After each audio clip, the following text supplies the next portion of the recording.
Okay, we are ready to start. It's 8:02 p.m. and thanks for being on time and thanks for taking the time to be here with us today.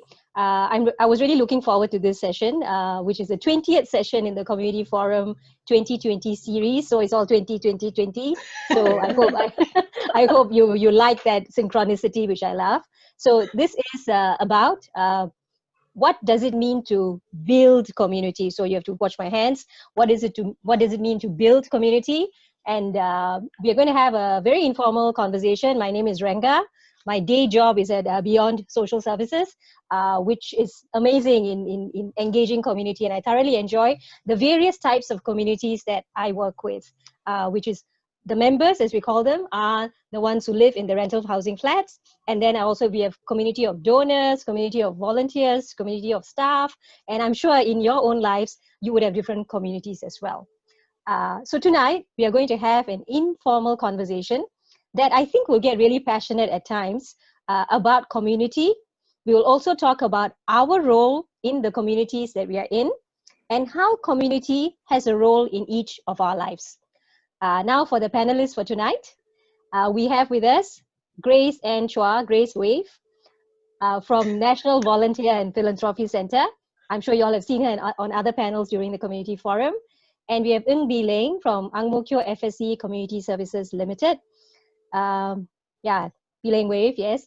And without being awfully rude, I need to say that Bee Leng has probably been involved in community development before Grace entered this earthly plane. Am I right, Bee Leng? I was just going to warn you, Ranga, be careful. You're walking on thin ice with the Yes, introduction. yes, But I know, I well, know. I think Yes, I'm fine. I'm fine to accept the accolade. Yes. yes. So Bee Leng has had quite a lot of experience in doing community work. And Grace is a very enthusiastic community developer whom I met only last year. Am I right, Grace? Last year. Yeah, sadly And, over a year ago. yeah, sadly over a year ago. And she has been in this space for a few years and she has some amazing ideas. And I think that's what I love about Grace. She comes up with ideas just like that. And she has brought some of them to fruition as well. And they are powerhouses in their own right. And we wanted to get them into the same room together because I think they bring different energies, different ways of looking at community, and different communities that they engage on a regular basis. So that's my little introduction about the two of them. Now I'm going to invite them to introduce themselves and share a meaningful line or quote that inspires you as an individual. And Bee Leng, can I request you to share first? Okay. So respecting the elders, Yes. oldest elders first. Okay. My name is Biling. I think usually we start by introducing where we work. I think that you already know, but I think it's. I would like to introduce myself as someone who care deeply about two issues. Both issues are actually two sides of the same coin: the issue of poverty and the issue of social inequality. And that is one part of my life that have taught me a lot of things, and has also, because I work with the low-income community, has led me to discover what is called asset-based community development, which I try very hard these days to promote and proliferate. Yep, and that one line that has been a kind of a motto for me is people are the experts of our own lives. And this is important and especially meaningful for me in the context as a social worker. Because as a social worker, I don't know about some of you, but as a social worker, for me, I'm trained to have a very deficit perspective. I'm trained to look at problems. Yeah, so this is a very important reminder for myself to stop treating people as problems to be fixed, and to stop conceiving institutions, agencies, and institutions as having the monopoly of all the best solution to all these problems. It is a reminder that there is collective wisdom, there's assets in the community, and collectively, when we unleash that power, we can see the productivity of such communities. Thank you, Bee Leng. Did I mention Bee Leng was my predecessor at Beyond Social Services? So she was boss for me for a long time. Now she's a friend, and I think someone Now she's bossing. Now she's bossing me. Now she's bossing me. No, I'm not. I'm moderating. So Okay. and I mean, it's nice to have someone to speak to who speaks the same language somewhat, right? So we come from similar similar place we grew up in. And now for Grace. Hi everyone, so I'm Grace. I'm currently working at MVPC, and I also run a social enterprise called Friendzone. So to kind of mirror what Biling said about two things she's really passionate about, I think for me, I'm really passionate about community and communication. I see the two of them as being very intertwined in the sense that you need communication between people to build community, and community is a channel in which communication can flow better between people and resources as well. Community matters to me because I'm the product of my communities. Like, I've just been so shaped by the various community experiences I've had in my life. And one quote that I live by, I think, is the idea that community is ours to create. Every one of us, I mean, you who's listening to this, are actively involved in shaping the communities that you're part of, whether you realize it or not. Yeah. So that's my short introduction. And Grace, how did we come about with this? How did we end up organizing this session? What triggered you? So I mean, what inspired this session or what triggered me was really the phrase community builder. Yeah, actually, there was a period of time. So for some context or some history, I previously was working in civil service. That was my first job for 2.5 years, and I was doing policy communications. And so there were times when I would attend certain dialogues and just wonder to myself, like, where are all the young people, right? And I realized that the gap that was missing in these grassroots dialogues that I was attending was that there wasn't really a youth community in the neighborhoods. And coming out and having just graduated from university at that point in time, I was very involved in residential community life. So I was very involved in the hall that I was in, which is essentially just a residential community full of youth, right? And I was so active in that context of like young people involved with their neighbors that when I moved home, and even just like in the context of work, I realized like, yeah, where are all the youth neighborhood communities? And so fast forward after that first job, I moved into NDPC, and one of the things they were looking at was this idea of communities of good, right? The idea that a city of good is built through nurturing communities of good. And then I received some advice to go and talk to the gurus of community building, right? And I'm like, who are these gurus? What is a guru? Like, what is a community builder, right? And no one could give us answers to these questions. Like, and I had a conversation with Biling in one of these early sessions where we just went out and we interviewed people who were supposedly experienced with nurturing and developing communities. And there was a conversation, and she shared about her hesitation with the idea of the term community builder, right? That the word builder implies almost like a fixed plan. You know, when you're building a building, there's a very fixed set of instructions, and versus the reality of like community life or nurturing community that's more almost related to like gardening, right? Like there may be like you need to come back repeatedly to water the plants and to nurture the community, and there may be crises that cause like a hailstorm or like a drought, and then you have to deal with them. And I realized that in all these different random events I was going to related to community, they keep talking about this term community builder, community builder, community builder. And I'm like, is it really community building? You know, like, and I found myself after that conversation with Biling just a lot more conscious about the language that we use in talking about what we do in community, to community, with community. Great. Yeah, I'll stop you there. Okay, so we will come to that. What is that languaging, right? When we go forward, right? So because Grace wanted to continue this conversation with Biling, we thought, why not have 200 people in the room and continue this conversation with all of you as the audience. So now we have 88 people who have joined us, and we hope more will come along. And just as we speak about what is community for Grace and Biling, we'd also like to ask the audience, and please type into the chat box, what do you care about? You know, for a moment, take a moment to think about what do you care about? What communities are you a part of? Type away into the chat box so that we can see who is here tonight, and you know whether what we are going to be talking about is of interest to you. And if it's not, sorry, we'll just talk about it anyway. But you know, we would like to hear from you. So please type in to the all panelists and attendees column about what do you care about, and what communities are you a part of? and keep that coming so that, yeah, so we have Reynard, Reynard, I hope I pronounced your name right. Religious communities, yes, that's an important part of many of our lives, belonging to religious communities where there's a passion, service, food and sleep. I'm with you. Yes, I'm with you. Youth championing family. I saw people just now. That is amazing. There's one big humanity, migrant domestic worker communities, shared experiences which can enable peer learning, children and youth, dignity and respect, low income minorities, persons with special needs, parenting, amazing stuff. So keep that coming. I think there's as we begin to think about communities, our role in communities, and what role communities play in us, right? So now we will get on to a few questions that we have prepared so that we can learn from each other. I'd like to ask the panelists. They've introduced themselves as who they are, where they work, And Biling, I have a question for you. I think you've mentioned in our previous discussions, right? How do you feel being here tonight, sitting on a panel that is talking about community development?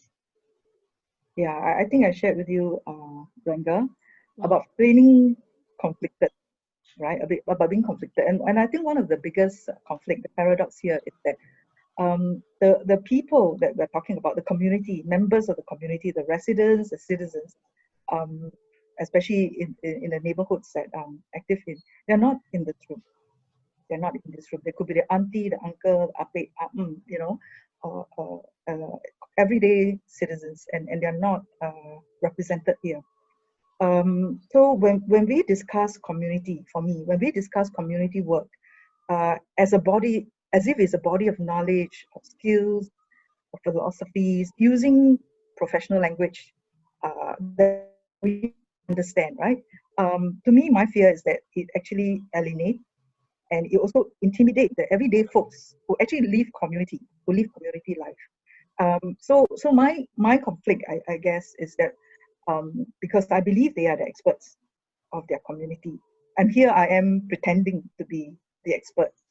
The caution here is to always remind myself that I'm sharing an experience, a privilege I have, experiencing community life alongside the community members, and to always caution myself against further entrenching our privilege and our power as experts and professionals. So that has always been a constant struggle for me when people ask me to talk about community work. Yeah. So would you consider perhaps that maybe as a trained social worker, you might fall prey to professionalizing community by treating it as an academic subject, or the tools and techniques and bringing that in to community without actually recognizing the experts who live in the community, who are the community members? Yeah, I think it's easy for us to forget that, especially when we are paid professionals, right? Armed with that, all that training and all that, going to a community.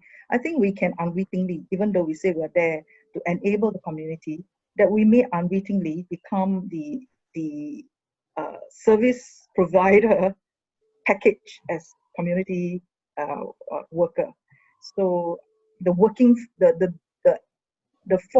continuing to do for, to provide for, rather than to be able to discover and perceive the residents for their strength, for their assets, for their motivation. From among our audience, we see a whole lot of people with a lot of motivation. And if a collective group of us sharing the same motivation can come together, that to me is something we must remind ourselves when we go to a community. So I think, Biling, you've made a very, very important point about the distinction between service provision, and recognizing community as an organic group that has its own relationships, its own traditions, its own beliefs, and not encroaching service provision into that community overlap. And Grace, you don't see that, right? So how do you feel being here? Because you're not in the social workspace. So how do you feel being on this panel? I mean, I feel really excited and glad. I'm just grateful for this opportunity to share. I think the identity that I come in tonight is really just from my own lived experiences of participating in community, of contributing community, of trying to empower and encourage others to contribute to community. So that's the identity that I'm in tonight, or just to share from my personal experiences and the stories that I've heard others share with me as well. Okay. So what would you say is community for you? How do you define this word community? For me, Yes, for you. um, I guess community if when I think about community, I think about just a social context or like a collective of people that have something in common, right? So not talking about like sense of belonging within community, just purely by definition, like community, right? So when I think about community, like the kinds of communities I belong to, on a personal front, I would say maybe like the rock climbing community or my religious community, the neighborhood that I'm in, um, the schools that I've been a part of, like the alumni communities that I Yeah. consider myself related to. Mm. I lived overseas for a period of my life growing up, so I relate to being a third culture kid in that type of community. And then also there's like workplace community or starting a social enterprise and identifying with like the founders community. So those are different dimensions of like my life and the ways I relate to the different communities that I'm a part of. Mm. And if I were to ask you, Grace, like, how have these different communities contributed to your growth as a person? I If you mean, can share like some examples. ooh, so many. I mean, just like if I pick a different example, be like a different story, right? So, I mean, maybe one I can share is about the rock climbing community. I feel like the climbing community is incredibly supportive. And that's one of the reasons. I mean, if you are in a community that is a supportive community, that's so great. Like there was one specific time I remember I was climbing with some friends and then they met some other friends and we all just ended up climbing together. And this guy I didn't know, he was belaying me. So if you're familiar with climbing, like the one with the high walls and the ropes, there's a belayer Yeah. and then there's a climber, right? And this guy, and so I was trying something that was harder than my regular skill level. And so I got about like halfway or three quarters and I couldn't do it anymore. And I was like, okay, let me down, let me down. And then this guy was like, no, I'm not gonna let you down until you finish it.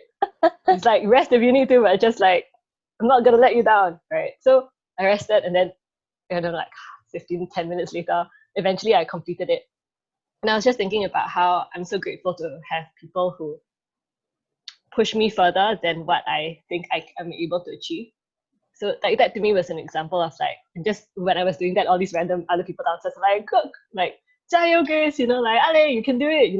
So just to be surrounded by people who champion you, right, or support you and push you to go further than yourself. Like that's an example of how I see like community having shaped me to be more encouraging towards others as well. Mm.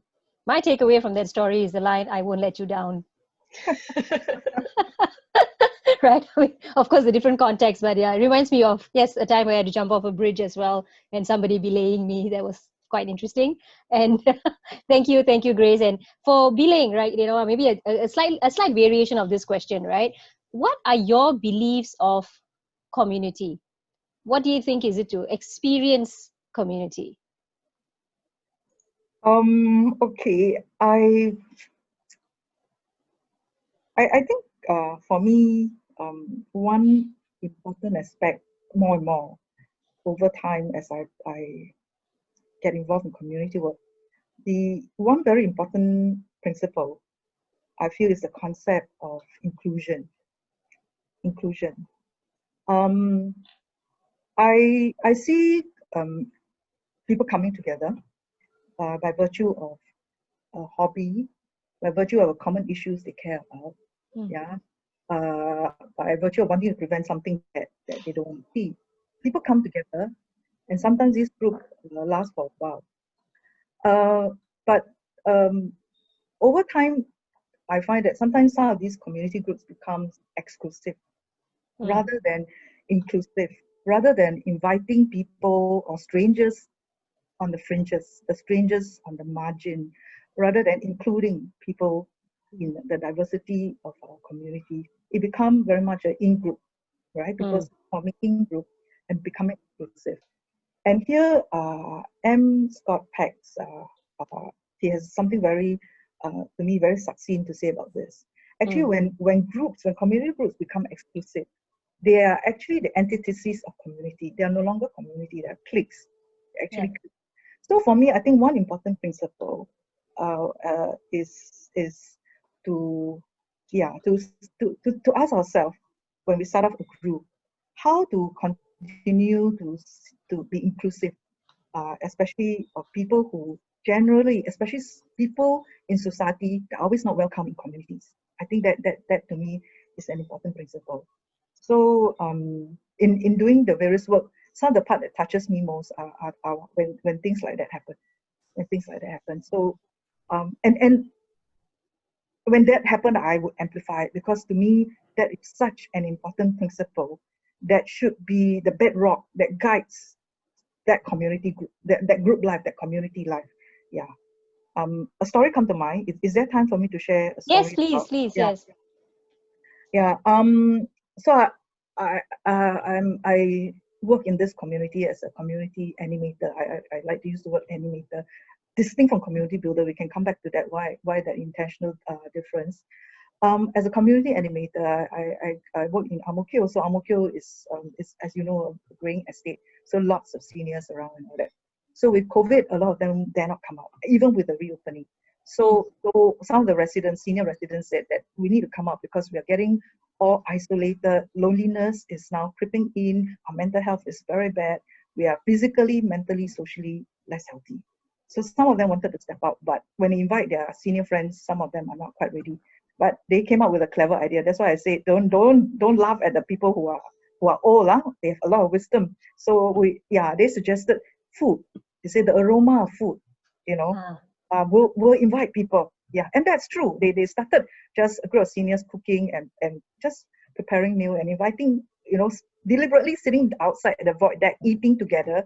And as people pass by, they invite people. So over time, they gather quite a crowd. So right from very early day, there was this Indian gentleman. His name is Mike. He came from a rental block.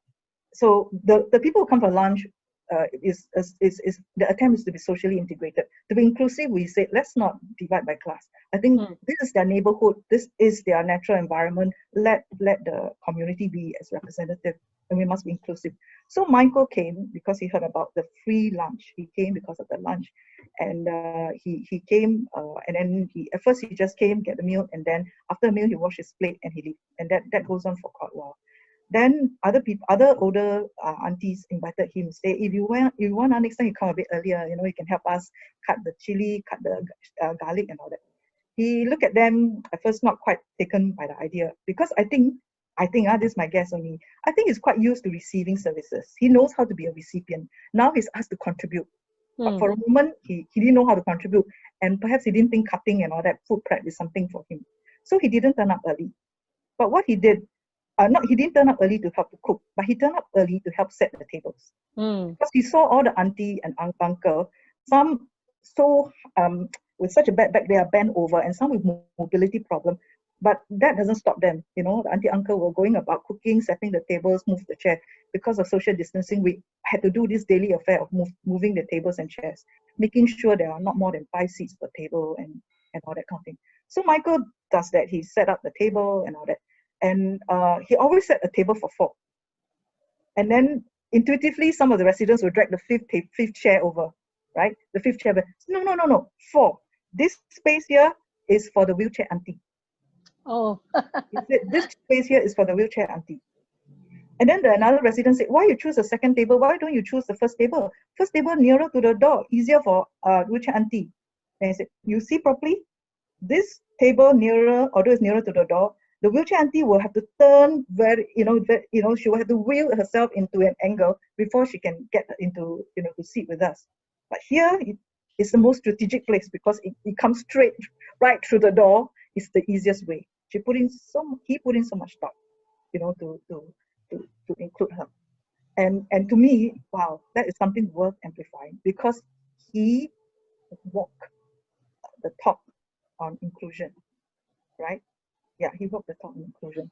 So one of the best things I see is when I see people who are usually rejected by the community, people who are low IQ, they get into or people who they say aggressive behavior, or people with mental illness and all that kind of thing, coming and becoming contributors and becoming the best ambassadors of community building, and how they, how they experience themselves differently because now they feel uh, part of a community, part of belonging, part of something that they can contribute to, and becoming ambassador by really, promoting what the lunch is all about to anyone that passed by. So to me, increasingly of late, of course there are other principles, but of late, this is the thing that really been in my mind. And I think it's a very strong temptation for communities over time to move away from being inclusive. And therefore, Yes. it has to be a constant reminder to ourselves to make sure that the boundaries are always welcoming to people at the fringe. Yeah. Then how do we accept when within a community, right? Because it's not always laughing and playing or being inclusive, but within a community there could be several groups of people, just like in families, extended families. Some people don't talk to each other, some people get into a bit of a fight. uh, how do you then see the role of smaller groups of people who equally want to belong to a community, but they may not get along with some other group within the community? Um, so so the beauty I feel about um, community is that it is small and beautiful, right? So you go and create something that group feels that connects them, right? That group that sort of binds the group together and all that. But when I say loose at the community, I'm not saying that you then must grow physically in number, right? Got it. What I mean by welcoming is that you are open to always look for collaboration and alignment with other people and to stand together on things that you could do together for the community, right? Yeah, so it could be what we call associations of associations. That means groups, informal groups coming together, even with sometimes with formal groups, right? To do things together, and to be always be able to welcome someone who's new, right? Someone who may be a bit different. Yeah. Yeah. That doesn't mean it's problem free. Yeah. That doesn't mean it's problem free. But that's life. That's community. That's family. That's Yes. relationship. That's relationship, right? Yeah. Yeah. So if you were to summarize the principles that just spoken about, is definitely inclusion. Mm, It's having a welcoming space. It's mm. allowing people to, not allowing, recognizing the strengths so that they feel comfortable enough to exhibit those strengths within the So it's community. strength based. It's asset Yeah, based. It's strength it's based. asset. Asset Yeah, based. Yeah. It's also yeah, relationship based. It's yes, also relationship based. So it's really based on relationship rather than transaction. It's not transactional. So it's not about because I need something from you, and there's reciprocity, but the mm, reciprocity is relationship based. It's trust based rather than based on utilitarian. Just utility alone. Yeah. yes. So someone has just, Nurul, Christina, you've just put in the chat the very same words that Biling just shared. Communities are based on reciprocity and commitment to mutual well-being. Yeah, so that's great. I think that kind of sums up the principle we're talking about when we mention community. So now a question for you, Grace, and this came up in our planning for the session as well, right? What is community work, and who is responsible? Whose responsibility is it to build this community? I mean, it really comes back to the line that I love, which is that community is ours to create. I think it is everybody's responsibility to build community. And I think what that needs is this, it's actually like a self-awareness of the communities that you are part of, and even how you may be shaping your community by your participation or inactivity within the community, and even like what you choose to say about the community that you're part of. I think sometimes language is so powerful because it does shape experience. So the way that you talk about your community matters to yourself and how you view your community, and even just in shaping the impression that other people have of that certain community. Mm. Yeah. And Yeah. what are some of these languages? Sorry, go on, Bilang. You wanted to say Yeah, so something. I just want to jump in and Mm. sort of chime similar to what Grace said about communities ours to build and all that. So, yeah, I mean, for me, I see myself as a community of my neighborhood, right? So it's not just about professionally. I identify myself with communities, but personally too, I see myself as a part of this neighborhood, and my So neighborhood you well-being. left hand sanitizers, right? When COVID started. Oh I yeah, remember that you were one of the forerunners in setting up sanitizers in the lift. yeah. So I mean, I feel that yeah, that is when you walk the talk, right? When you believe that yeah, community, collective of people, individuals that form a community can do a lot together for the well-being of their of their neighborhood or well-being well-being of the issue that they care about. So yeah, we have a what I call a 17th floor community.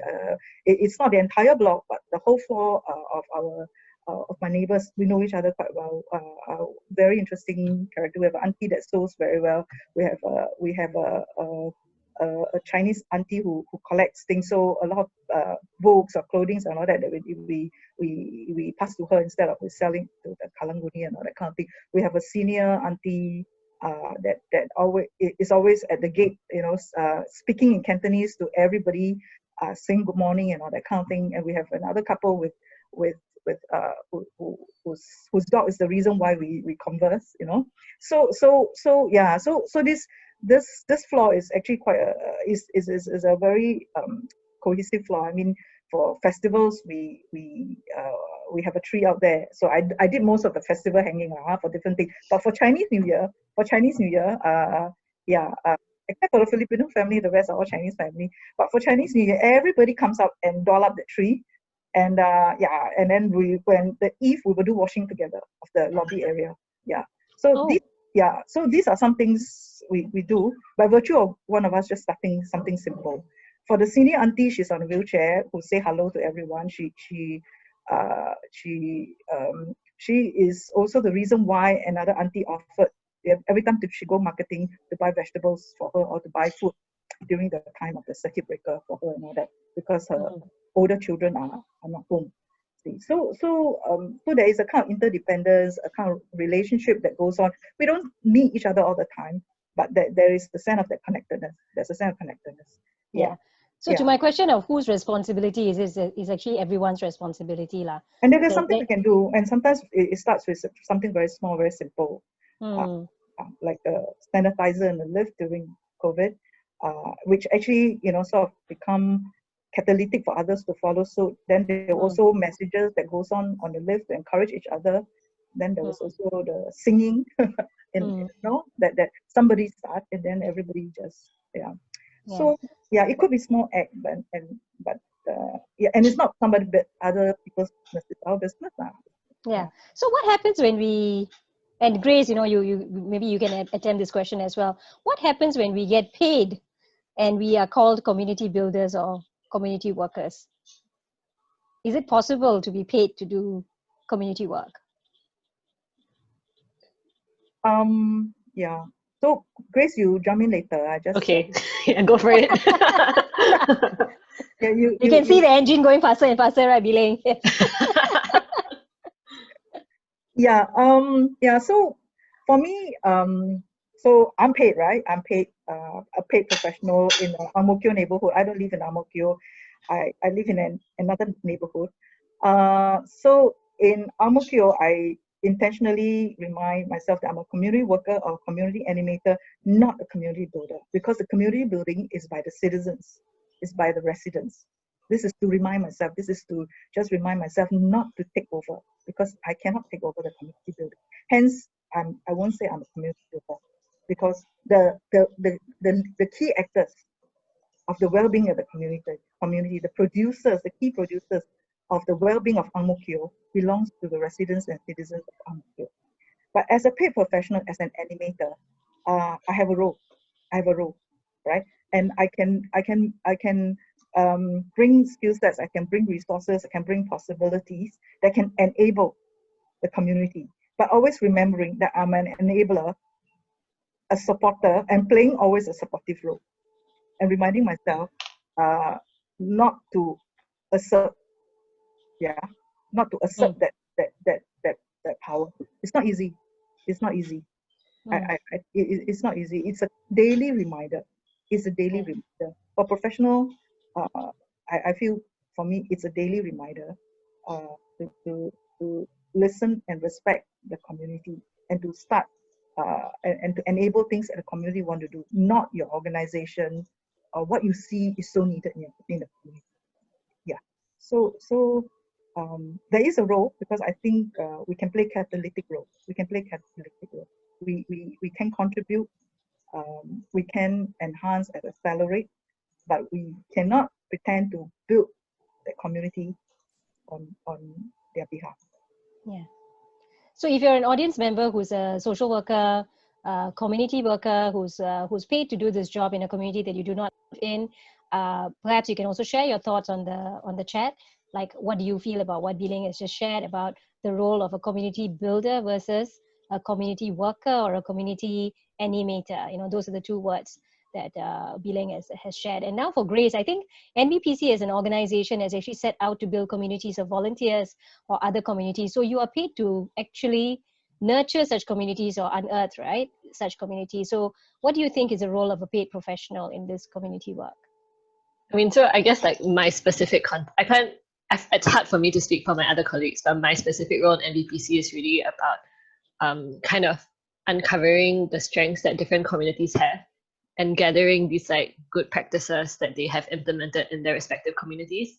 So that's my specific role, like kind of uncovering what these different communities are doing and sharing and showcasing and championing, right, these different communities. So like, I mean, last year when we ran Community Matters, it really was a series that with the intent of bringing different types of communities together to learn from one another and to share experiences, share stories, and support each other. And then to that extent, there's also the part of like bridging, right? Because I think sometimes when you are in a space where you're so focused on developing your own community, you may not notice or think to collaborate with other communities. So I think there is a role to play in doing that bridging or doing those introductions, or identifying ways in which certain partnerships or collaborations could happen.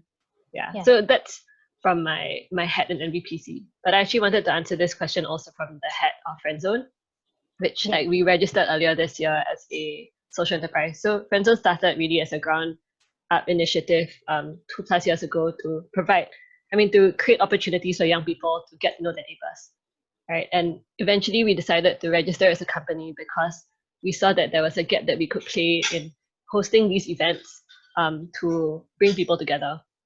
So I think similar to kind of what Biling was saying, that playing that catalytic role, I think it's also about playing that facilitating role, you know, creating that people have asked for like, oh, are you doing like PA's job, you know, and running like these neighborhood events?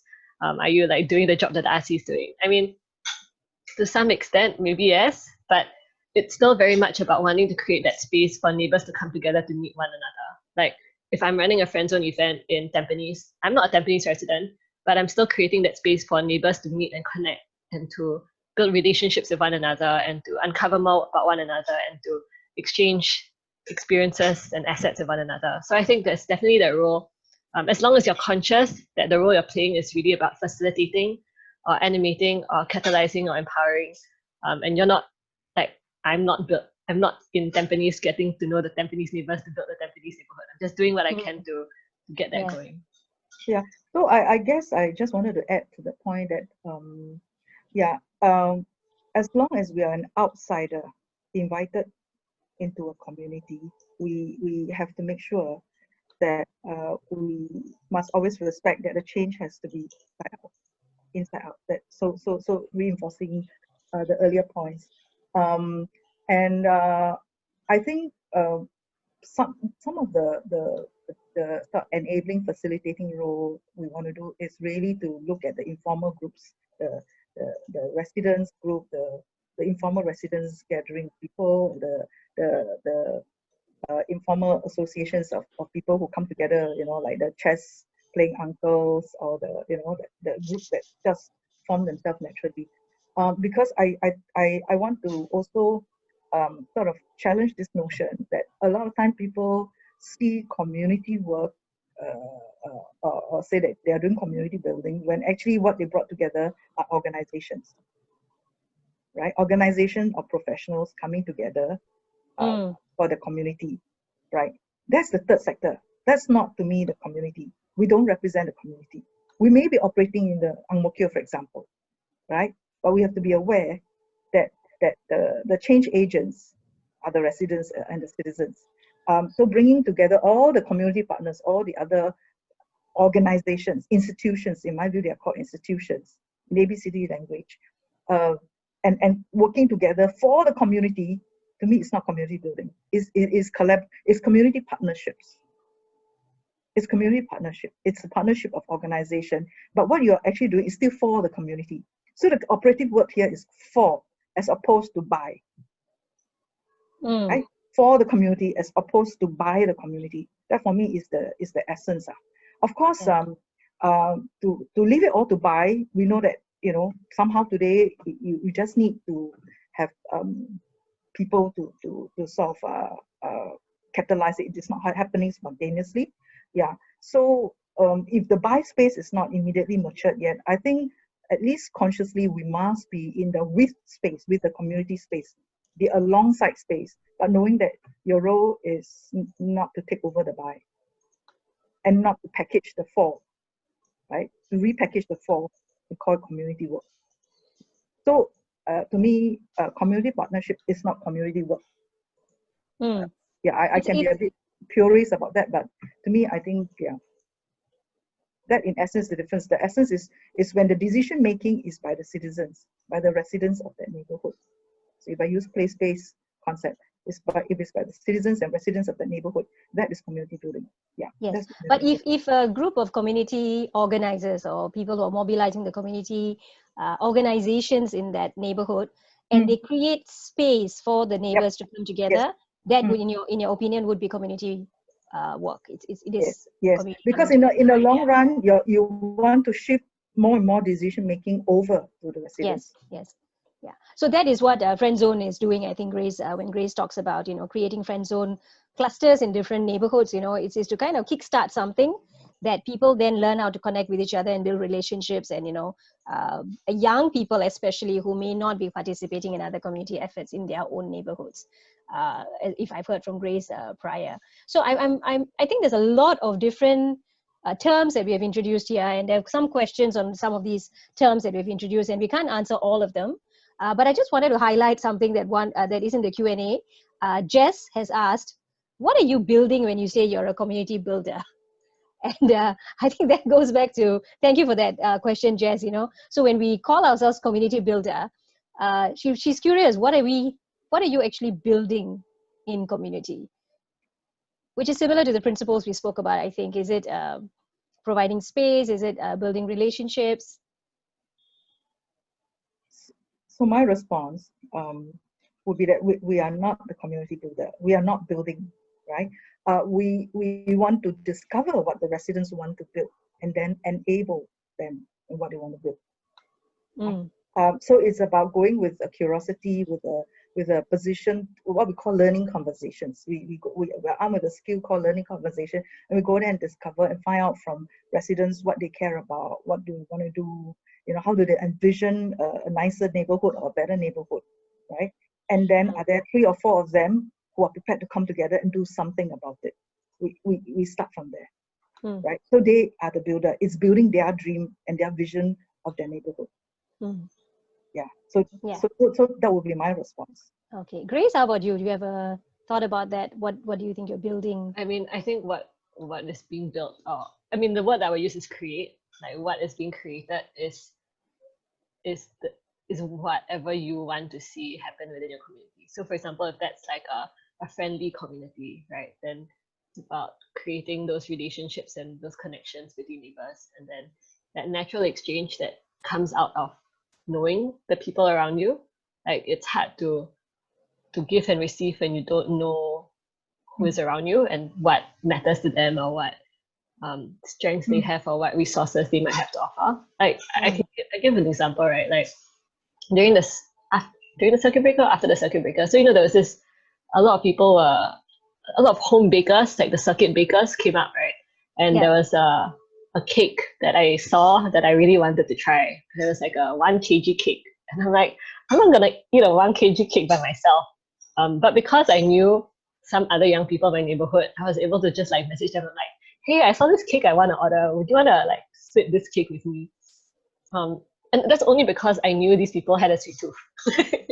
Like I wasn't gonna ask like the healthy friends, but I knew people who would be down for something like that. And I guess the ability to just like pull together. So I think 4 of us who split this like 1 kg matcha cake, and then I ordered it, arrived at my house, they came over, we cut the cake and we eat it together. Like I'm only able to offer that because I know who might enjoy it.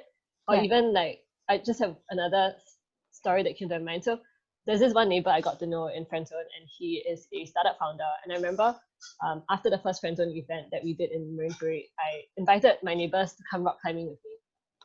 And at that point in time, he used to do sports, but he hadn't done sports in a long time, and he came along, and he really enjoyed himself. And subsequently, he picked up the sport, and it's been like over a year, but he's now a better climber than I am. And so that's been a cool exchange because, like, I invited him along to something, and he picked up this sport.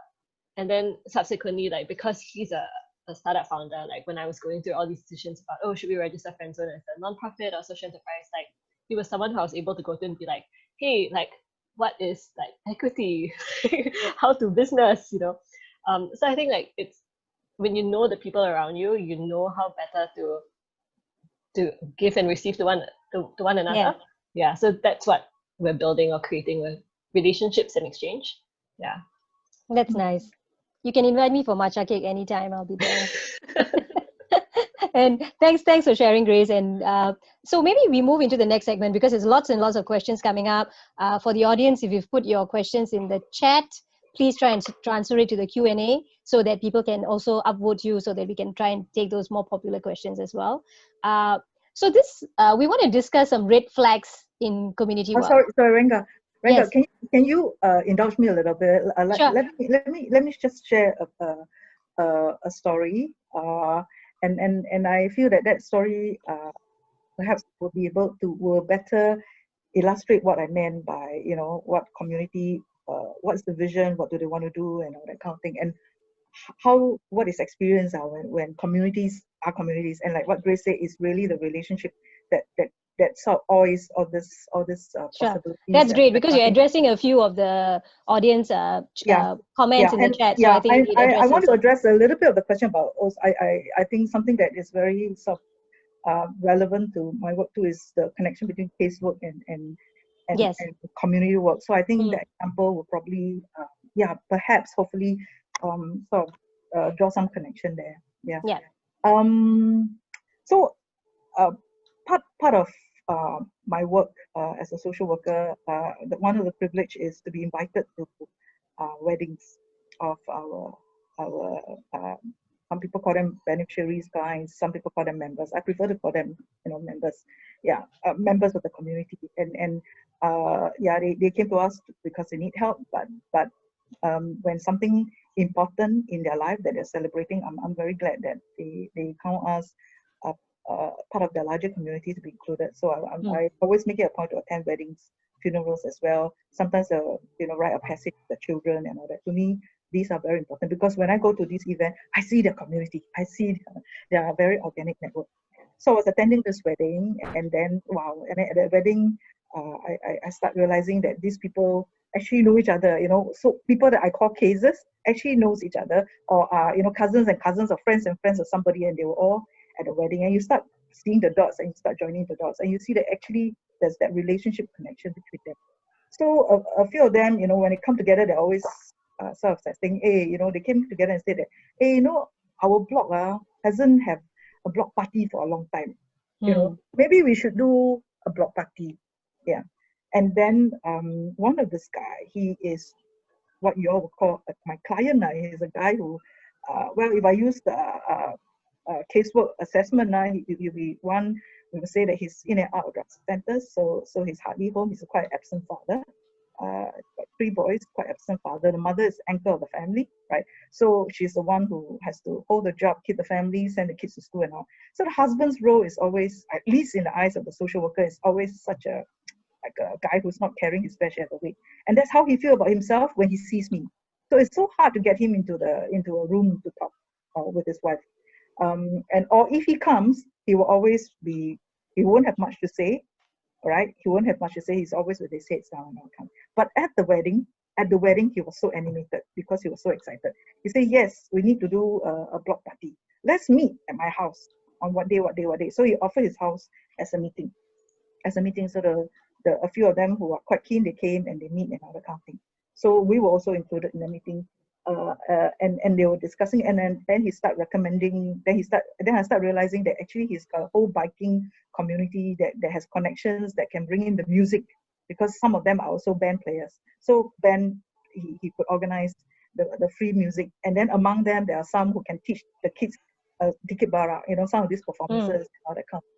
So they had several meetings at his home, right? And I've never seen him so articulate. I've never seen him so animated. This change. So sometimes is what we see, right? We put people in a counseling room, right? We see people for their problem, right? We see the deficit, right? But he's put in a different space, in his home, in a context of doing something that is good in a context of doing something he's passionate about. He's all animated, and he changed my worldview about him. And he also changed our relationship, right? When he talks to me, he no longer, sees that he has to justify his worth, right? Yeah. So he was quite a key person in organizing the whole event. So then they say, hey, so because more residents came in, they got a little bit more excited. They wanted to invite GOHR, so they all kind of thing. But the whole event still belonged to the block residents, and it happens at the void deck. That void deck, that block is a rental block, But that day when you went, come on, these people's talent to transform that place with whatever they have from home. You see batik cloth being used to wrap the column, that has paint peeling off, and all kinds of homemade things that really liven, and all kinds of lights that all the residents contributed for that day. And wow, so the energy was really buzzing, and the cooking were all done by the residents that day. Everybody brought something, or everybody is part of that cooking. And this happened in modern day Singapore. This happened in modern day. Shot of big pot. Somebody just shout upstairs to the third floor and say, hey, can you bring down that big Indian pot? No, that day that you lent me, we don't have enough pot here, the pot not enough, and all that kind of thing. Everybody brought something. Not enough chairs, they bring chairs, whatever is needed, everybody contributed. Yeah. Then that particular day, of course, it's also opportunity for all the young people to mingle and all that kind of thing. And in that neighborhood, we work with some of these youths, that youth workers will always say, very tough, and all that. So there's this young man, because of the young girls that were from his neighborhood that were there, he has to act bravado, right? So he sit on a second floor parapet of a HDB flat. He want, and then the youth worker, being the responsible worker, said, come down, that's dangerous, come down, so and so. And he come down for a while, and the worker turned away, he got up again and all that kind of thing, and he just, then he called a second time, he ignored him already, because he need to look tough in front of the girls. That's just too strong a need on his part to listen to the youth worker. But this client of mine, whom we call client, this member of mine went up to this guy and said, come down now. Boom, the guy came down. Okay, all that, for all that we can say, for all that we are trained in, we can use all kinds of skills and technique. Our word cannot measure up to the same one sentence from this guy. Right? So, yeah, so in this context, I don't see the half empty. I see the half full of this guy. I see the half full. And if you ask me the connection between casework and comwork, I see they're so intertwined. So intertwined. Yeah. And that is when you start with doing something they care about. This block party was something the residents want. They want to come together. So because of the sheer motivation on their part and the connections they have to their own neighborhood, they were able to pull all the resources together. And put together. And this influence that they have with each other, you ultimately know is going to help with the casework. Yep. Because the member then would rather listen to somebody he trusts in, he believes in, who knows who's there for him, than a caseworker or a judge. So I think Yeah. So for the youth worker, that's obviously an asset you can tap on, when you want to work with youth that you are having difficulty. Yeah. So yeah, that has been quite that informs me a lot about community building that starts with what the residents want. Thank you, Biling. And we have a few more points that we wanted to cover before we open up for the Q&A, which is a lot of questions have come in. I think we also spoke about in the preparation, like experiences of when you may have seen community being stifled. Where something good can come out if people just got together and did something, but you felt it was stifled somewhat.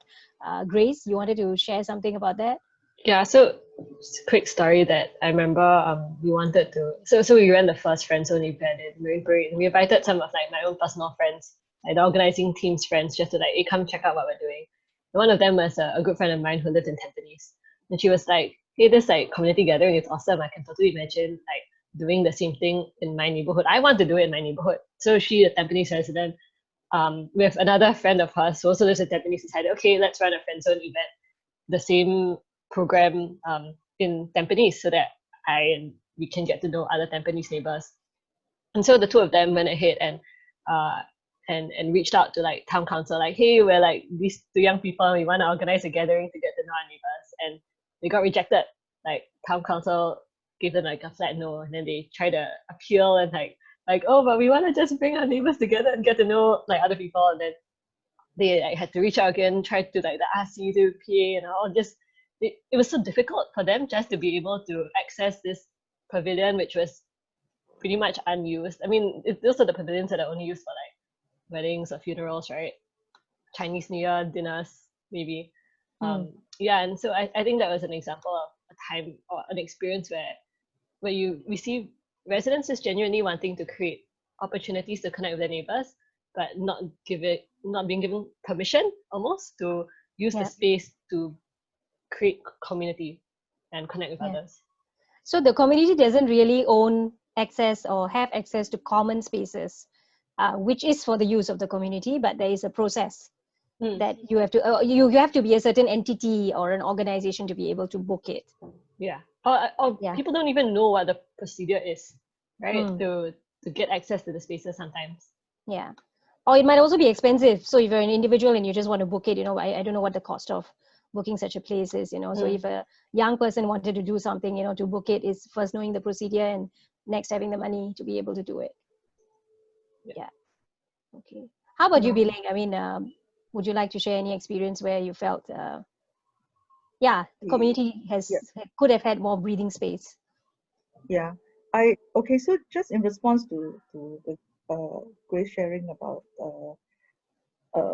yeah, facing roadblocks from institutions, or for use of community space that actually rightfully belongs to the community. Yeah. Mm. Yeah. I guess then one important part of community work is also to advocate for a more sort of enlightened, progressive. Because I feel that the authorities, the governing bodies, and all that kind of thing, they're pretty.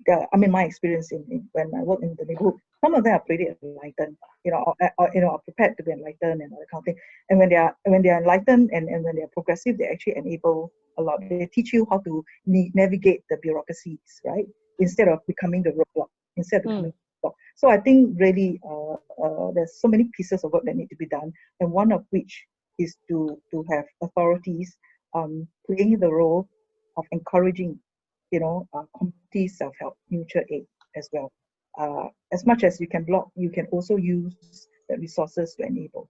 Yeah, to enable. So uh, Grace example is so right in pointing out that institutions, some of these institutions can really be part of the whole enabling environment as well. Mm. My personal uh, experience with some of these red flags is Ranka, remember a time I sort of took a break for my kids, right? My kids were Yeah. growing up very young, and I cannot imagine myself stopping work and become a full-time mom. But I did make that decision in that point of my life, and I'm so thankful for it. But anyway, that's not the point. The point was, before I took that break, I remember at Beyond we always believe in this philosophy, and then so even with the seniors, there's this particular rental block, right? All seniors. It's a one-room flat, so a lot of single elderly, some of them, two of them sharing the same flat and all that kind of thing. So lots of seniors, and those were the days before the senior activity center. So we were in the neighborhood, and then so we used this community building approach to sort of like bring the seniors together. And it was through a group of volunteers that it started with a group of volunteers every Saturday, just cooking and bringing food to the void deck, and then the seniors coming down and all that kind of thing. But instead of just doing the providing for, they actually got the seniors to invite other seniors and all that kind of thing. And the reason why that block was so powerful in a community building is because they were able to discover a few of these aunties who are super glue. They are the connectors of the neighborhood. You know who is who, they care about who is who, that kind of thing. Yeah. And they have kind of a relationship so strong with the rest but simply by virtue of living there, that once you are able to get a connector, you get to a lot of people as well. Yeah, so I remember that it was really a bustling neighborhood of old people. That was very early days before we even were talking so much about homework. Yeah, community work. And then remember we did strategic thinking, and we said that we want to focus on children and youth, so we had to sort of farm out the elderly service. Yeah. So that was at a stage when I took my break to look after the kids. And I came back about 7 years later to the same neighborhood. By then, you had a SAC below the block. The whole atmosphere. The whole atmosphere is different. The whole group of seniors are no longer behaving in a way that they are agents of change. The sense of agency, the sense of control, is taken away. They are just recipient waiting for the meal, right? And complaining and fighting and infighting among themselves. How come the fella got special favor from so and so, and I think he always get the best thing, or he gets to know the good things first. How come his ampao is bigger than ever? It's a total transformation of a place where the seniors are active citizens, caring for other citizens, looking out for other seniors, into one where they are just passive recipients, and out of boredom they quibble and fight among themselves. That for me is a and because I had that time perspective, could see what we do. When you do for and when you do by, the outcome can be so different. Yeah, the outcome can be so different. So I feel that sometimes in the spirit of being helpful, and I think we all do all these services because we're caring citizens. We care for the less privileged among us. But in being helpful, sometimes we are not being helpful. Yeah, and this example of this rental block of seniors tells me that when we are helpful to the point that we make people passive recipients, we are not being helpful. So do you think there is a possibility that SACs they're changing as well, they're transforming their spaces to more community spaces, so not as just a service provider? Do you think that is possible? I think there is already that movement. I do not know, because this is a mindset shift, right? This is a whole different philosophy. But I see AIC, because they've taken over the elder services, and transiting in that direction. They are no longer just looking at rental blocks, they are looking at the neighborhood. And they're not discriminating rental block low-income seniors, because I believe the social integration is very important. It's a diversity and a rich tapestry of different assets, right? Of different assets. And so they're transiting. They're no longer just looking at, they call it elder care now. They're looking at seniors as a target group, regardless of their socioeconomic status. They have also intentionally changed the terminology. That's why we say language matters, because it frames our thinking, our behavior. They have also called it community of care. That's right, yes. They call it community of care. Now, that language change is significant. Yeah, because for the health sector, they have said that they are moving away from health care to health. It's a very intentional, strategic move on their part. Moving away from healthcare, which is remedial, which is about illness, to health, which is about well-being. Right? So even in the terminology, I see that they have shifted, and they call this community of care. But of course, I think if the language changed, but the substance and paradigm does not.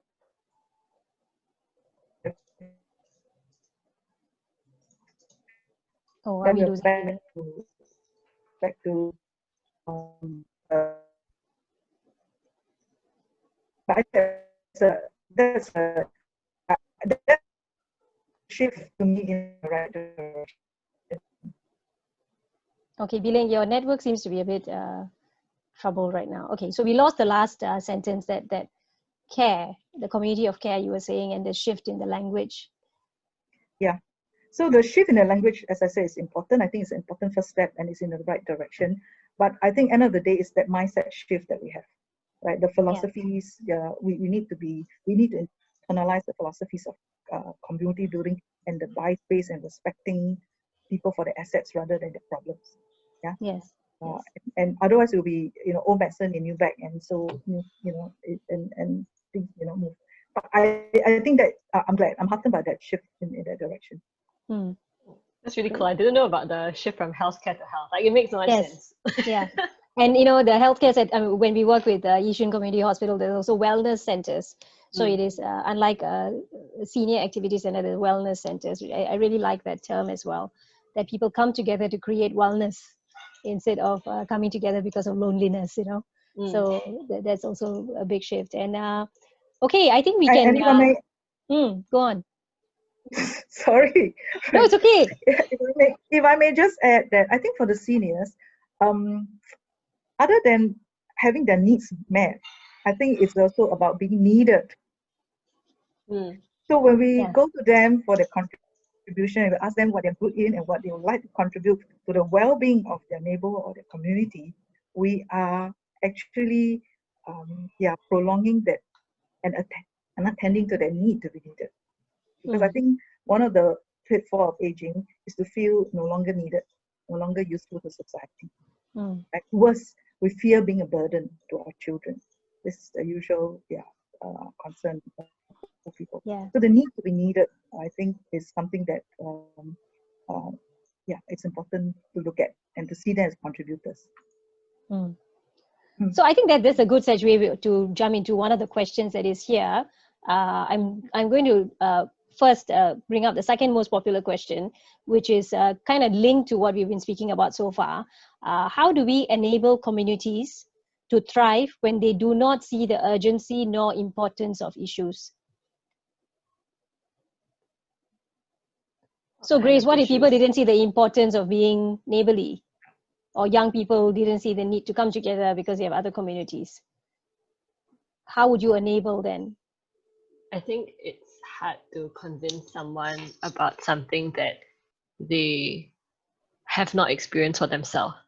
So, I mean, one way is to just extend the invitation and then invite them to experience it. So, for example, like, remember when I first started at Friendzone and I was sharing the idea with some friends who just never had an experience of like knowing their neighbors.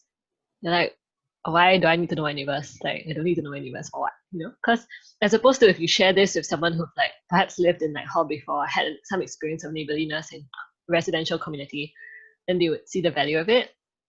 I think it's also about understanding where they're coming from and what, like, why do they not see a certain thing as important?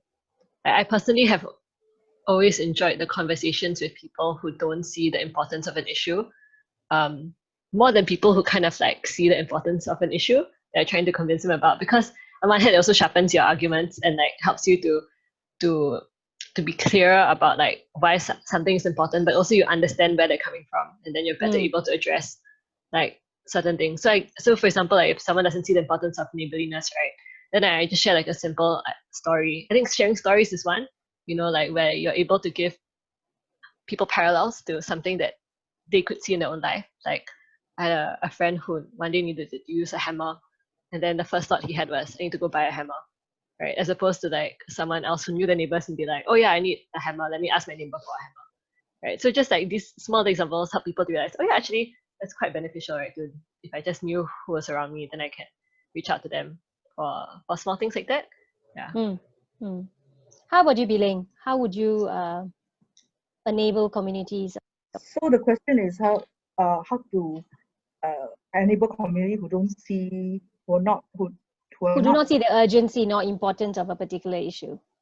So I guess the question is, from whose perspective is the issue urgent and important? Right? So it could very well be our perspective that is urgent and important.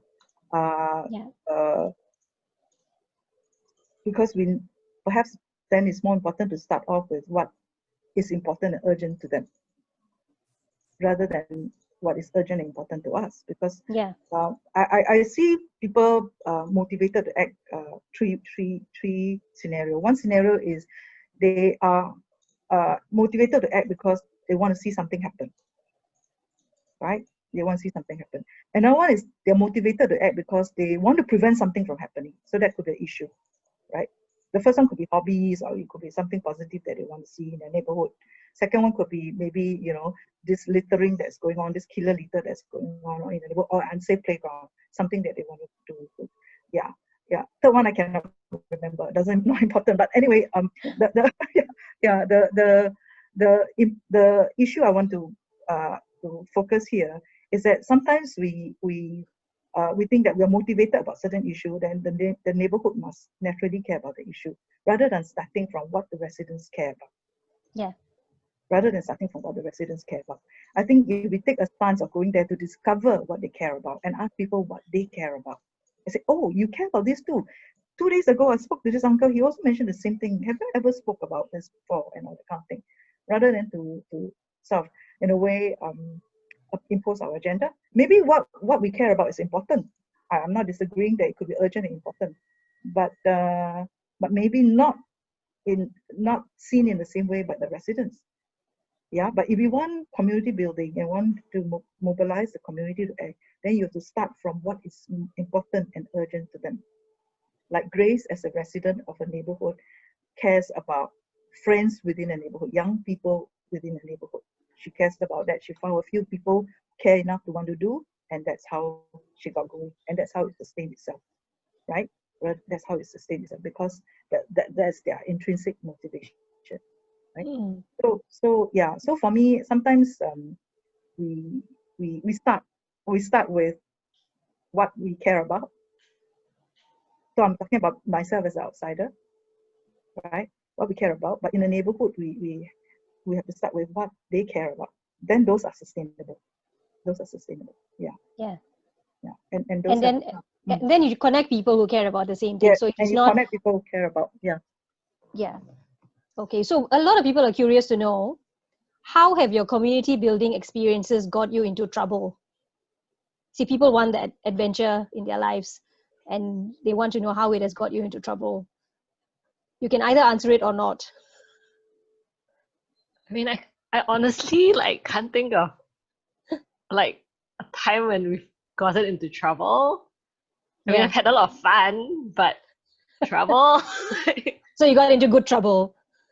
Yeah, I guess. I mean, not negative trouble. I don't have any particular experiences. Yeah, Sure. Biling? Yeah, I actually honestly cannot think of one. I'm trying very hard. Whoever who asked that question, I'm really trying very hard to see where I become troublesome. But I can't think of. Yeah, Find I can't. trouble. Yeah, I can't think of an example now. It's not rosy. There are conflicts in the community, but I don't see that it's getting myself into trouble. I don't. I have a lot more positive experiences, a lot more things that I've learned than that I can recall than getting into trouble. Yeah. Perhaps sometimes I think the invisible lines are not so apparent because they're invisible. So I mean, in my experience, I think what I would see as trouble is, you want to organize something, and another community or group is organizing something on the very same day, and then when you clash, there's misunderstanding. So the RC could be trying to do something on the same day as, let's say, Beyond. And when we have come across situations like that, it does create some unhappiness, but it's really about recognizing, in the future, then we will check in with each other, because we are all in the same community working with each other. So that's a little bit of trouble that we can avoid. So that's about nurturing relationships as well. Hannah is asking, got into trouble with whom? That's a good point. Got into trouble with your other neighbors, perhaps. We won't answer that, Hannah. Thank you. And the next question, as a community worker, how do you manage and what do you do when members of the same group quarrel or disagree on something, or when there's negative energy? How can we help to facilitate this? Yeah, I think we have to embrace that it will happen. And actually, it's a good thing when it happens, because it's getting real, it's getting authentic. Because, so one way to, okay, so this, of course, any way to try to describe things in stages is always an attempt to try to make sense, but oversimplify. But so indulge with the oversimplicity. But there are community building gurus that talk about the 4 stages of community building. One is the pseudo community. This is when you started out, people tend to be pleasant, they're nice, they suspend their disagreement, they try not to go head on, and you tend to be more, you're celebratory, you're kind and nice to each other. But you have disagreement, which you kind of sort of like, you don't bring up. So in their word, this is called a pseudo counterfeit community, or this is the early stages. But community will authentic community will naturally transit to a conflictual stage. This is an important stage. This is actually a very important stage. It's becoming authentic. It's getting real. But what happened for us with community builders is that we dread that. We don't like that. Yeah. So we can go, and our community may even dread that. They may go conflict avoidant and all that kind of thing. They try to sweep all this conflict and disagreement under the carpet by not addressing it, by continuing to hee-hee-ha. But privately, they find their own cliques and people that they form, sort of like echo chambers with about the problem and all that kind of thing, but never quite addressing it as a community. Then you will never progress to the next stage of consensual, building that thing before you can move into a authentic community, right? Because you need to be able to get authentic and disagree and conflict. And so therefore, part of holding a conversation when things are conflictual in a community is part of the role of a community animator. Yeah. And I think that's something we must be prepared to do, must embrace, because it's a necessary stage, like family. It's not real. Two loving couple can ever claim they never fought. Fighting and working through disagreeing and getting upset at times, working through the emotion, working through the disagreement, and coming to an agreement, or even coming to agree to disagree, is an important process, community building. So to me, it's a good sign. It's a good sign. It's the sign of a community maturing and attempting to become authentic. Yeah. How about you, Grace? Any thoughts on it? On that thought, like Billing, you said there were 4 stages, right?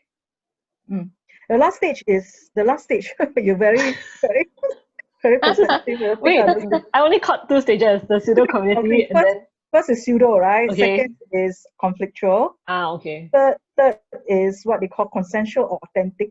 The 4th one is what they call the beloved community. This is a community that will now move beyond your concern. So I may start out being interested in gardening, for example, and then the group came together and talk about gardening. But when an issue that is not related to gardening, maybe something about the neighborhood, right, happens, and then the community decide that, hey, we are larger than just a gardening group, right? We care for the well-being of the community. So that issue is also our issue. So that is another level where they say you move into a kind of more universal well-being, So like they may then start caring about climate issues and all that kind of thing beyond just the gardening. So that's a stage where, people will call it the beloved community. Yeah.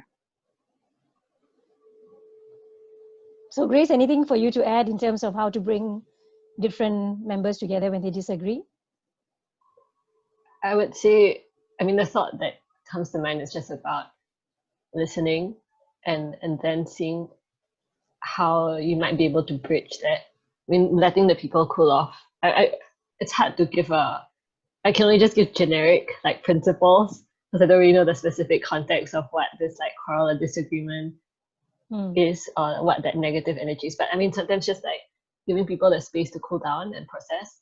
And my approach is very, like, I like to ask people questions, right, to get to the root of like the negativity of the energy. Like, why are you feeling like this? Like, why did this person make you feel this way? Just like asking those questions and helping to process with the individual parties, like what's going on and what really is the root of the matter. and then bringing them together if necessary, or like to bridge or to, I mean, be that messenger if necessary. I don't know. My approach is very to help people process. Yeah. Yeah. So maybe I share an example of a processing that we encounter in our neighborhood. So we have this gardening group, right? We have this gardening group, and so the gardeners they come out some kind of a roster among themselves, who to do the watering at certain days. So they were a bit upset that one particular member was not carrying her fair share of the weight. They call her a free rider. I know this word quite touchy nowadays, but they call her a free rider, right? A free rider who come and benefit from the garden but doesn't bring in. So in the bi-weekly meetings that they had, this issue was raised by one of the members because the tension was there. People were already unhappy. So one of the members raised and said, "You are not doing a fair share of the work. Everybody's contributing. You're not contributing." So it ended up into a very intense conflict at the meeting itself. And the two person were kind of shouting at each other. Nobody was listening to each other and all that kind of thing. So as a community animator,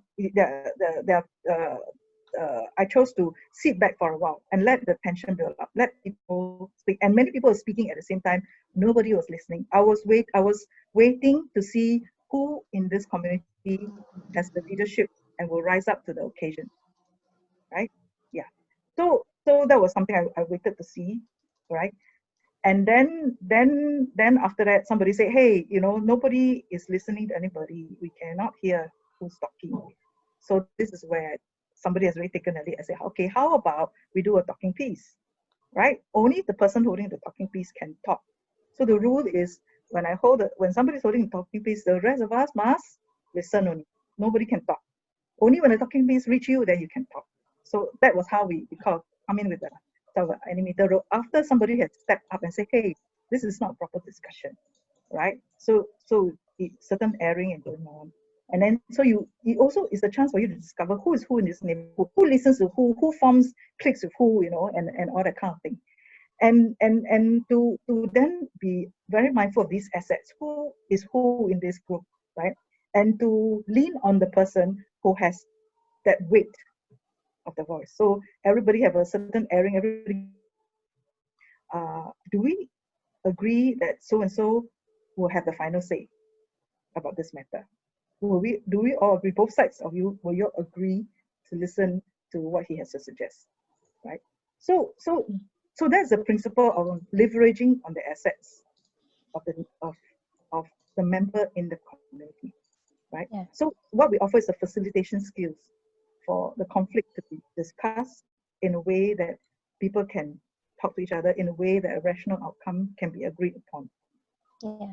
So as community enablers, I think the role is also to have some peacekeeping skills. And what you just shared about the talking piece is it's about creating circles, right? And not triangles where there's one person calling all the shots. So it's giving people an equal voice as well as restorative skills. I found that in my work, all of these things go hand in hand. Having peacekeeping skills, having restorative skills and utilizing that for community connections. So Biling, what you just shared, looks like there's some skill sets we need to pick up as well. And we have time for one last question. And maybe we can take, Grace, you would like to take the question on what do people need to feel part of a community? How do we encourage people who are uninterested in the idea of community to be involved? Yeah, so I think one of the things is really to feel welcomed, to feel respected, and to feel valued. I think being known helps someone to find their place in the community, like to be known and to know others as well, like for relationships to exist.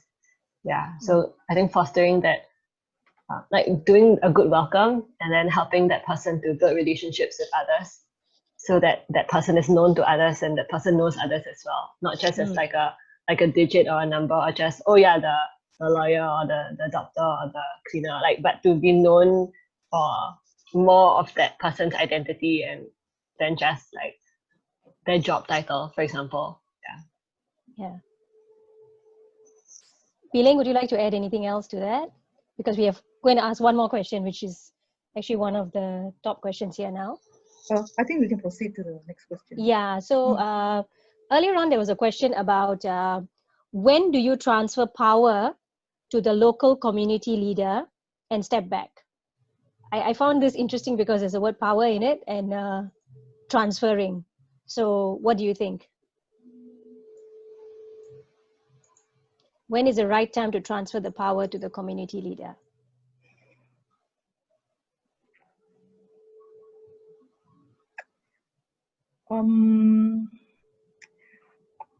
I like the question because it's a realistic question, right?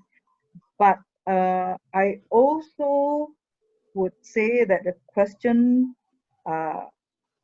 has to be also fundamentally challenged, right? Because implied in the transfer of power, right, is it's a top-down relationship, right? It's similar to the word empowerment. Empowerment means I can bequeath you power, right? And so implicit in that is a top-down relationship. I like the question is a realist because in reality, as professionals, we do hold those power. We do hold power. The question when is an art, right? It's not a, it's an art. You have to really look at the situation. Like for example, in the case of the conflict example raised just now, right? You have to start by acknowledging is in the residence rather than the transfer of power. To remind yourself that you are a facilitator role, a peacekeeper role, facilitating, but the power is in them rather than to say, okay, now I moderate, I do conflict resolution, now I hand the power over back to the chairman, right? To me, I think perhaps a more helpful way, although it may sound more idealistic than realistic, is to start by realizing that the power is not yours to take if you are an animator, if you are a community animator. And if you're holding that power, be very, very, it's tricky. It's tricky, especially with how long that role become entrenched. Then I think, it can become problematic. It can become problematic for us. So the animator role, animator, as I said, is a daily reminder to yourself that the power is with citizens, right? And our role is a facilitator. And when we feel that we're too powerful, this is where we need to check. It is not a transfer of power, it's a return of power. It's not a transfer of power. It's a return of power that we perhaps shouldn't be keeping for too long. Otherwise, I think then otherwise the entrenched role and relationship sets in, and it's no longer a community ethics role. Yeah, I've something to add on. I think in addition to what Biling was saying, it's also a restoration of power where it ought to be, and like a commissioning that this is actually your role. Because I think even in my experience with like youth, neighborhood, community building, development, connection, creation, animation, I mean that sometimes people don't realize that they have the power, that they are community leaders, that they are the ones whose role is to build community. So I think it's also just conferring or just like being that person to just commissions that person into the power that ought to be theirs in the first place to create the kind of community they want to have. Sometimes you're complicit in or unconsciously complicit in perpetuating that power differential, right? Sometimes residents prefer you to take the problem and solve it, right? They want to pass the problem back to you. And sometimes we are complicit because as professionals we feel that we have to be of help. We have to be helpful. We have to be useful. So that can be that kind of complicit and unspoken relationship. But if the problem of the neighborhood happens, then I said, you are the residents. Yeah, it is your problem. I can support you, but but this is not my problem. It's so hard for us to say that, right? So hard for us to say that. It's as if like we're shirking our responsibility. But really think about it. Maybe the question is, whose problem is this, right? Whose life is at stake when this problem persists, right? And so to spend time really sort of relocating that power back with the community.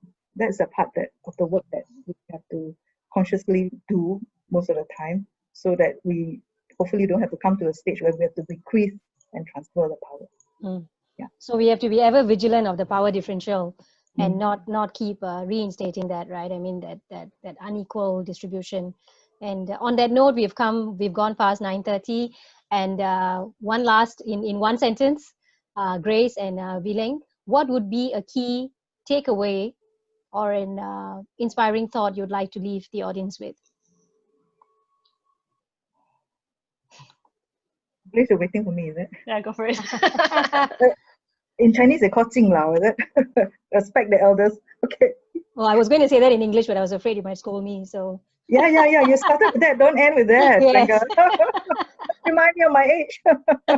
Anyway, I think age is an asset. Yeah. Yes, I agree. Yeah. Yeah. I would like to leave with this statement that the time is now. This is the time to reclaim community animation. This is the time to reclaim active citizenry. Why I say that? To the young among us in the audience, I know and I assume that many of you came and interested in this topic because you want to contribute to the social well-being of Singapore, not just the economic well-being, right? You care about the social well-being. And so, as a country, we are talking about a new social compact. So the ground is ready for the time to be now. Now, this is on the rosy side. On the other side, you look at our demography, right? We are demographics. We are looking at a growing population. So, said too many times, the senior tsunami and silver tsunami or whatever you call it. We are concerned about this, whether institutions, service providers will be overwhelmed, right? Institutions will be overwhelmed by virtue of the many seniors, that will need services. But the time is now, because many of our seniors, and remember them for their assets, many of seniors, the term we call them, we refer to them as pioneer generation and Merdeka generation. These are people who intuitively understand the kampung spirit because it's their lived experience. That's why when I work with seniors and I talk about, we want to bring back the kampung spirit, intuitively they know what to do. They don't have a body of language and all this theory and concept that we talk about here at this forum, but they know how to live the kampung spirit. They know how to proliferate the kampung spirit, right? So leverage. The time is now, because before our Merdeka and pioneer generation people are no longer with us, let them show us the way. Don't treat them as passive recipients of services, vulnerable and needy, but make them or let them rediscover, that they are so needed by us. And for us, we need them to show us the way of how to build community, right? So that they become the bridge between the kampung spirit of the past with the community spirit of the future that we are going to build. Thanks. Thank you, Bileng. Grace, Thanks, you're on the other side of the bridge. I think to the people on the other side of the bridge, I would say that build the habit of building community. Build the habit of taking like a genuine interest in others and keep the mindset of uncovering treasures in other people, and seeking to find opportunities to connect. Yeah, to not just connect with another person, but even person A, person B. Like, how can I connect person A and person B? Yeah. So I think the kampung spirit may not be a lived experience for a lot of us, but I think just like exercise is a habit that you need discipline to train up, and then with time, like running gets easier. Like building that courage or the habit to say hello to your neighbors, or to be friendly, or to start conversations is a habit that I believe we can all build. Yeah. So I built the habit and care. Thank you, Grace. And before we end, I'd like to invite Justin, who's been behind the scenes and hidden from view, to just come up and say a few things about future sessions. Hi, Justin. Hi. There are two more sessions here. Tomorrow we have Gerard E. Today we heard from the godmother of community development, Bileng, and the goddaughter. Tomorrow we hear from the wise old sage himself. No, tomorrow is on Friday. It's on Friday. Oh, yes, Today Friday, sorry. Yes. We have a day break tomorrow. Yes. And we have a closing session on Saturday. That one's really like, if very few people come, it's like a debrief for the people who organize. But if more people come, then it's a more public conversation. But I did want to share a bit of why we wanted to do this, and to take the spirit of what we learned in this session is that what if people didn't care, and people didn't feel that the issues were urgent, then what? So I think Biling said, start with what people care about, start with what they care about. And Ranga said, okay, if you do that and you just connect people who care about the same things. And so that's kind of a bit of what we want to do in the forum, is that we're trying to figure out who's interested in what issues, right? If you're interested in a broad-based issue, there are community networks that can be plugged into. For example, this is organized itself by a community development network. So you can discuss all sorts of issues related to community development network. You can be plugged into disability network, whatever.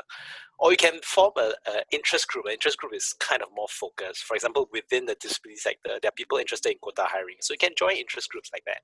Or you can be part of a community of practice. I think through some of the other sessions, Just Cause talked about theory of change, and the people who do theory of change, they want to form a community of practice to hone their craft.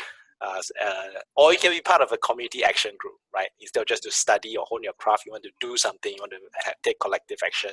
And so we've curated some of these things, but I think the spirit of it is, it doesn't mean that if you join this group that you must be a community builder or activator or trigger and do, maybe you just have an idea that you think this community interest group should exist, and you would just participate loosely. You can't be the builder, you can't be the facilitator, you can't even be the animator, but you would participate if it exists. Just suggest it, and we'll find others who would take on that role. So that's all from me. Thank you, Ranga. Back to you. Thank you, Justin. So thank you everyone for staying the course and completing this session with us. We look forward to seeing you in the future sessions. And if there's anything else that you want to check on, you know where to find Biling at Ang Mo Kio FSC and Grace at NVPC. And feel free to contact anyone. So thank you. Have a good evening, and we look forward to seeing you in the coming sessions. Bye. Bye. Do fill in the feedback form. Yes, the feedback form. Paste it in the chat. I'll repaste it in the